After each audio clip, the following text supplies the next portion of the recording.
Velho Testamento, lição número 76.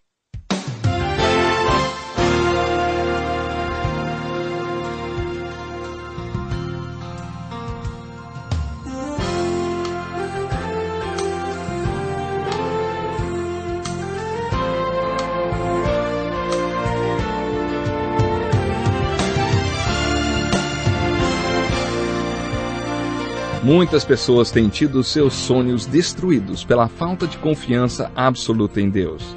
A Bíblia está repleta de exemplos de grandes sonhos cumpridos para a glória de Deus. Encontro com a Palavra é um programa escrito pelo Dr. Dick Woodward e narrado por Pastor Edson Bruno. Ouça e descubra verdades que lhe ajudarão no seu dia a dia. Com você, Pastor Edson Bruno.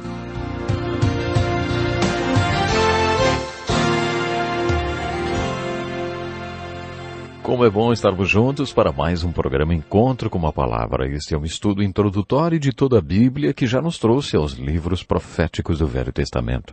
Depois de estudarmos os profetas maiores, iniciamos o estudo dos profetas menores. Já vimos dois deles, Oséias e Joel. No programa de hoje vamos estudar o profeta Amós. Ele é o profeta menor preferido de muitas pessoas, porque quando foi chamado para ser profeta, ele era uma pessoa absolutamente comum. Enquanto Isaías transitava pelos palácios no meio dos reis, Amós catava figos e pastoreava ovelhas em um lugarzinho chamado Tecoa, a cerca de 20 quilômetros de Jerusalém. Amós estava preocupado com o fato dos profetas oficiais não estarem pregando a palavra de Deus. Ele parecia incomodado com o fato de ter que largar a colheita de figos de suas ovelhas para pregar a palavra de Deus lá no norte do Reino do Norte. Amós estava triste com o fato dos profetas não estarem pregando a palavra de Deus como deveriam. Essa é mais uma razão por que as pessoas se identificam com Amós. Amós achava que as autoridades religiosas que conheciam a palavra de Deus não a pregavam. Ele sentia o chamado de Deus sobre sua vida e estava determinado, sim, a pregar a palavra de Deus se as autoridades espirituais não o fizessem, mesmo não sendo profeta nem filho de profeta. Amós vivia em Judá, no Reino do Sul. No entanto, ele foi chamado por Deus para pregar para o Reino do Norte de Israel, antes que o cativeiro assírio viesse sobre eles. Mesmo sendo o Reino do Sul, Amós foi um dos dois únicos profetas comissionados para pregar para o Reino do Norte. O outro foi Oséias. Todos os outros profetas pregaram para o Reino do Sul, de Judá. No início do livro de Amós, encontramos um dado histórico muito preciso. Enquanto você estuda os profetas, tenha em mente a importância de observar quais eram os reis contemporâneos àquele profeta. Às vezes, dados como quando e para quem um profeta estava pregando são muito importantes para que entendamos melhor a pregação do profeta.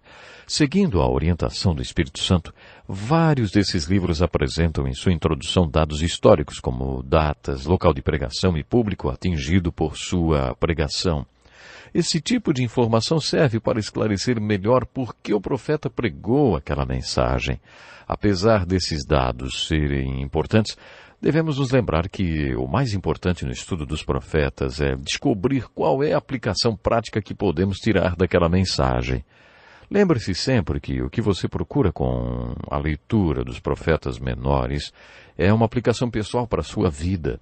Lembre-se que os livros que passaram pelo cânon e hoje compõem a Bíblia foram escolhidos porque têm uma mensagem para nós. Através desse estudo você terá uma ideia da estrutura de cada livro, do contexto histórico e outros dados que o ajudarão a compreender melhor a mensagem do livro. O que você deve mesmo buscar com a leitura da Bíblia é uma mensagem para a sua vida. Ore pedindo a Deus que revele a você o que Ele tem a ensinar através de profetas como Amós. Quando estudamos o livro de Amós, observando as informações históricas do seu livro, descobrimos que ele foi mais um profeta que ministrou durante o reinado de Uzias. O rei Uzias do Reino do Sul estava relacionado com vários profetas. Isaías iniciou seu ministério no ano em que o rei Uzias morreu. Isso não quer dizer que Amós e Isaías tenham ministrado juntos. Na verdade, o ministério de Amós precedeu em alguns anos o de Isaías, no início do reinado de Uzias. Houve outros reis, como Jotão, que exercia a corregência junto a Uzias. Nos últimos anos do seu reinado, Uzias contraiu lepra. Tanto o reinado de Acás, o rei ímpio, como o de Ezequias, o rei bom, são citados durante o ministério de Amós. Outro detalhe sobre Amós é que ele começou a ter visões 2 anos antes de um terremoto. Esse terremoto foi tão forte que Zacarias chegou a mencioná-lo 200 anos depois. A citação de todos esses reis e do terremoto auxiliam os estudiosos a posicionar historicamente o ministério do profeta Amós. Com esses dados, concluímos que Amós provavelmente conheceu o profeta Oséias. Temos certeza que os dois são contemporâneos. Pode ser que Amós também tenha conhecido os profetas Jonas e Eliseu. Todos esses dados indicam que no final do ministério de Amós, Isaías e Miqueias eram meninos que devem ter ouvido sua pregação. Seria muito interessante estudar o contexto histórico em que Amós viveu e compará-lo com os dos outros profetas. Nos primeiros versículos do livro de Amós, lemos que ele ministrou durante o reinado de Uzias. Sabe, é importante ressaltar que nesse período Israel era militarmente muito forte e estava vivendo seu apogeu. Uzias foi um bom rei, ele fez um bom reinado e o povo de Israel estava usufruindo de grandes vitórias militares. Eles acreditavam que não havia nenhum inimigo nem ameaça para eles. Os tempos eram de prosperidade, não apenas militar, como também material. Amós menciona essa abundância. As casas de verão, as de inverno, a bela mobília, o rico vestuário, tudo Amós menciona. Essa é a ideia que se tem do Reino do Norte nos dias do profeta Amós.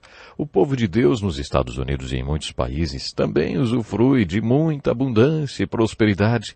A mensagem de Amós tem uma aplicação especial para os crentes que estão vivendo sob essa condição. 50 anos depois do ministério de Amós, os assírios invadiram e conquistaram o Reino do Norte. Apesar do povo do Reino do Norte gozar de grande prosperidade nos tempos em que Amós pregou, sua destruição não estava longe de acontecer. Amós estava dizendo era verdade. Só que quando o povo do Reino do Norte ouvia Amós pregando, seus sermões pareceram um verdadeiro delírio. Amós foi um grande pregador. Todos os profetas foram pregadores notáveis. É muito gratificante estudar suas mensagens e ver como elas eram claras. Vimos isso com Oséias e observaremos o mesmo com Amós, principalmente porque Amós foi um simples pastor e colhedor de figos. A pregação de Amós era clara e bem direta. Nos capítulos 1 e 2, observamos que Amós usou de estratégia e diplomacia em sua pregação. Ele começou fazendo uma pregação que os israelitas queriam ouvir. Amós sempre dava as boas notícias primeiro e depois as más. Talvez você já tenha ouvido falar das galés romanas. Durante o Império Romano, eles usavam esses navios de escravos. Alguém batia um ritmo com uma marreta e os escravos tinham que remar no mesmo ritmo. Numa manhã, o capitão do navio disse aos remadores, olha, eu tenho uma boa e uma má notícia para vocês. A boa notícia é que hoje vocês receberão uma porção extra de comida e água. A má notícia é que depois que vocês comerem, nós vamos voar. Eu quero é fazer esqui aquático. Vocês vão ter que remar muito rápido. E você já deve ter ouvido muitas piadas com boas e más notícias, não é? Aqui vai mais uma. Um médico ligou para o seu paciente dizendo, olha, eu tenho uma boa e uma má notícia para você. A boa notícia é que você só tem um dia de vida, ou você tem um dia de vida. A má notícia é que eu passei o dia de ontem inteiro tentando falar com você. Então, você já está no último dia. Observe que Amós sempre fez isso. Primeiro dava a notícia boa e depois a ruim. Parece que Amós gostava de preparar seus ouvintes para as más notícias. Primeiro ele chamava a atenção deles com uma boa notícia e depois ele despejava a má neles. Nos 2 primeiros capítulos, Amós dá uma boa notícia dizendo que as nações que eram odiadas por Judá, inimigos deles, seriam julgadas por Deus. Amós cita 3 nações, uma a uma. Ele anunciou que o julgamento de Deus viria sobre os inimigos deles. Quando Amós citou as nações sobre as quais viria o julgamento de Deus, o povo recebeu muito bem sua mensagem. Como foi bom para eles ouvirem que o julgamento de Deus viria sobre seus inimigos. Mas depois que Amós conseguiu atrair a atenção deles para sua mensagem, sua pregação foi a seguinte. Por 3 transgressões de Judá, e ainda mais por 4, não anularei o castigo, porque rejeitou a lei do Senhor e não obedeceu aos seus decretos, porque se deixou enganar por deuses falsos, deuses que os seus antepassados seguiram, porei fogo em Judá, e as chamas consumirão as fortalezas de Jerusalém. Essa parte da mensagem de Amós referia-se ao reino do sul de Israel. Mas depois ele passa a pregar sobre o reino do norte. Assim diz o Senhor: por 3 transgressões de Israel, e ainda mais por 4, não anularei o castigo. Vendem por prata o justo e por um par de sandálias o pobre. Pisam a cabeça dos necessitados como pisam o pó da terra, e negam justiça ao oprimido. Pai e filho possuem a mesma mulher, e assim profanam o meu santo nome. Inclinam-se diante de qualquer altar, com roupas tomadas como penhor.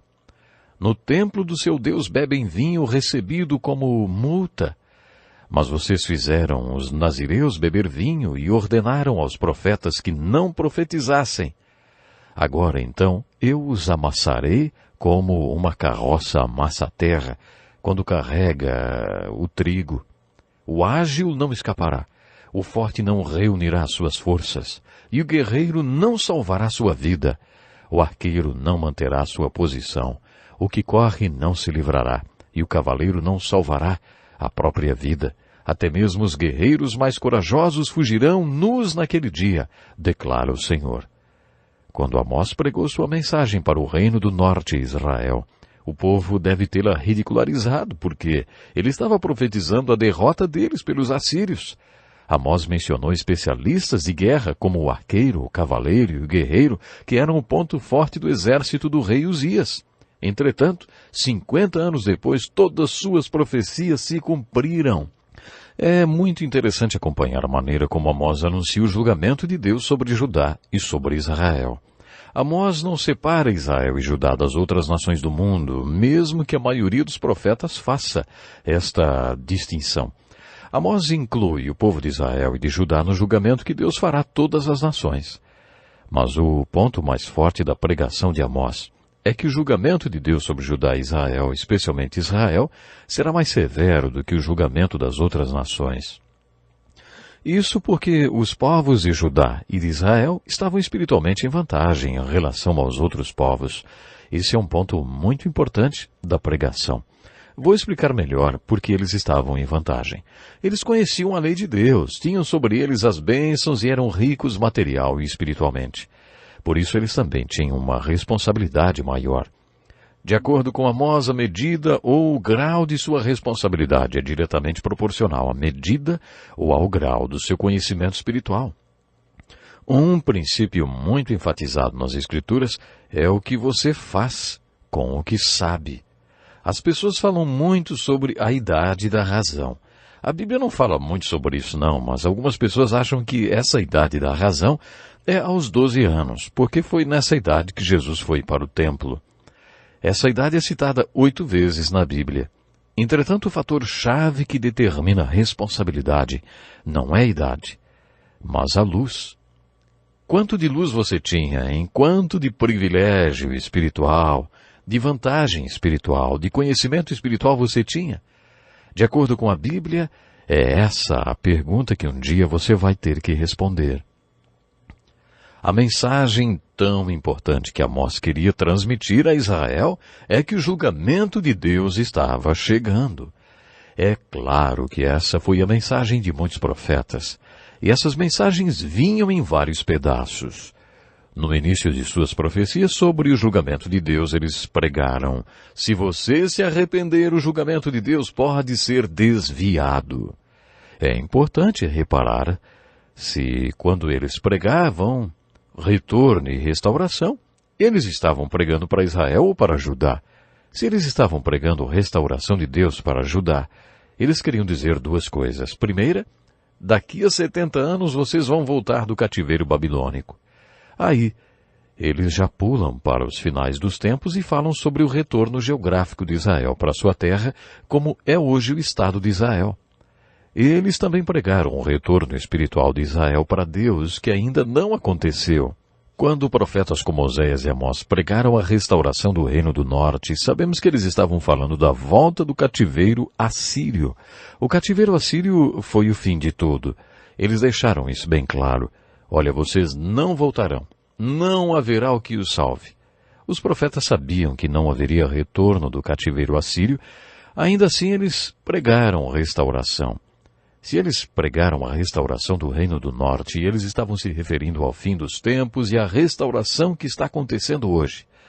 Eles anunciaram a dispersão que também podemos perceber em nossos dias. O povo judeu está disperso em todo o mundo, mas Oséias e Amós anunciaram o retorno geográfico de Israel da dispersão. É empolgante ver tudo o que aconteceu e que está acontecendo no Oriente Médio. Como foi profetizado por Ezequiel, a nação de Israel tem uma bandeira. Nós presenciamos o retorno geográfico de Israel e a sua restauração como nação. Deus dá essa mensagem através do profeta Amós. Preste atenção nessas palavras de Amós. O leão ruge na floresta se não apanhou presa alguma? O leão novo ruge em sua toca se nada caçou? O leão rugiu? Quem não temerá? O Senhor, o soberano, falou? Quem não profetizará? Amós está dizendo que sua pregação é o rugir do leão e que o cativeiro assírio era o leão.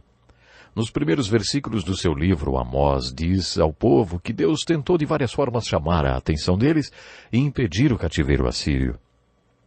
Deus mandou a fome, reteve a chuva, mandou pragas, pestes, deixou que os jovens morressem na batalha, que eles perdessem seus cavalos na guerra. Suas cidades foram destruídas e eles tinham sido milagrosamente poupados.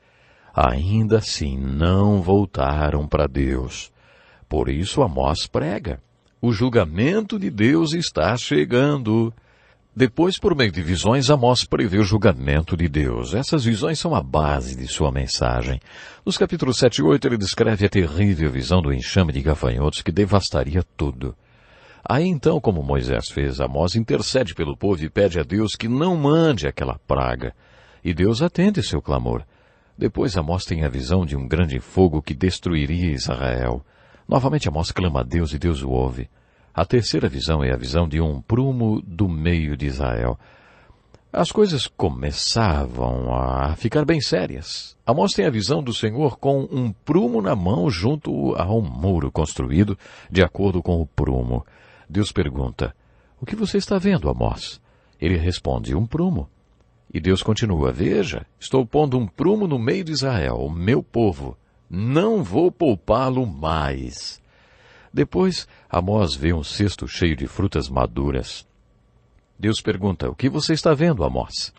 Lembre-se que os profetas tinham visões. Amós responde, estou vendo um cesto de frutas maduras. E Deus diz que as frutas representam o povo de Israel pronto para o castigo. Chegou o fim de Israel, Deus diz, o meu povo. Não o pouparei mais. Segue-se então a mais terrível visão que Amós teve. Viu o Senhor junto ao altar e ele disse, bata no topo das colunas para que tremam os umbrais. Faça que elas caiam sobre todos os presentes e os que sobrarem matarei a espada. Ninguém fugirá, ninguém escapará. Ainda que escavem até as profundezas, dali a minha mão irá tirá-los. Se subirem até os céus, de lá os farei descer. Mesmo que se escondam no topo do Carmelo, lá os caçarei e os prenderei. Não há como escapar do julgamento do Senhor. O Senhor dos exércitos, ele toca na terra e ela se derrete, e todos os que nela vivem pranteiam. Não havia nada que o reino do norte pudesse fazer contra esse castigo de Deus, e essa foi e era a mensagem de Amós. Não era uma mensagem nada agradável, né? E o povo do reino do norte caçoou dela.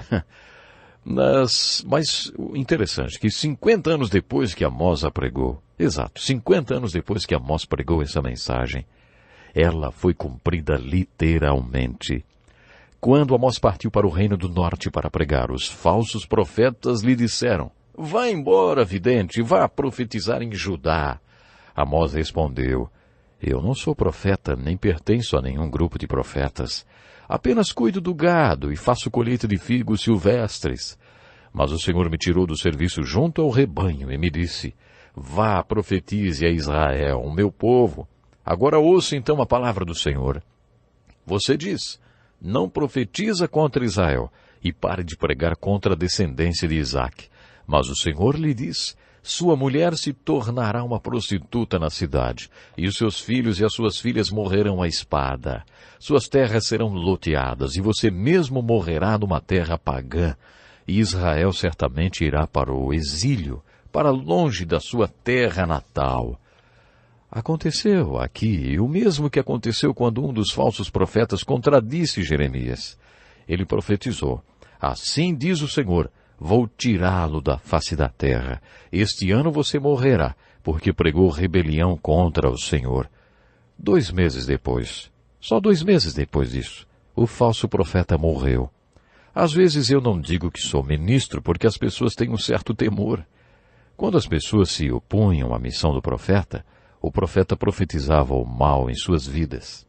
Foi isso que Amós fez quando o falso profeta o mandou cuidar da própria vida e voltar para casa.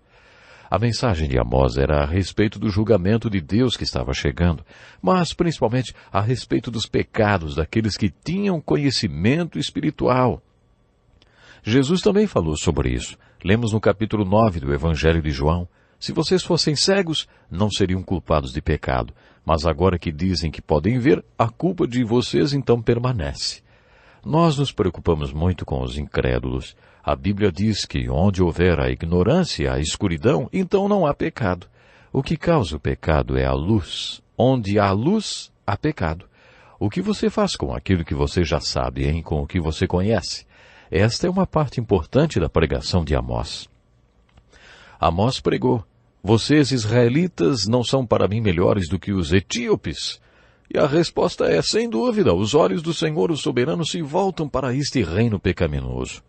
Amós está dizendo que espiritualmente os israelitas estão em vantagem, por isso o julgamento deles será maior do que o julgamento das nações pagãs.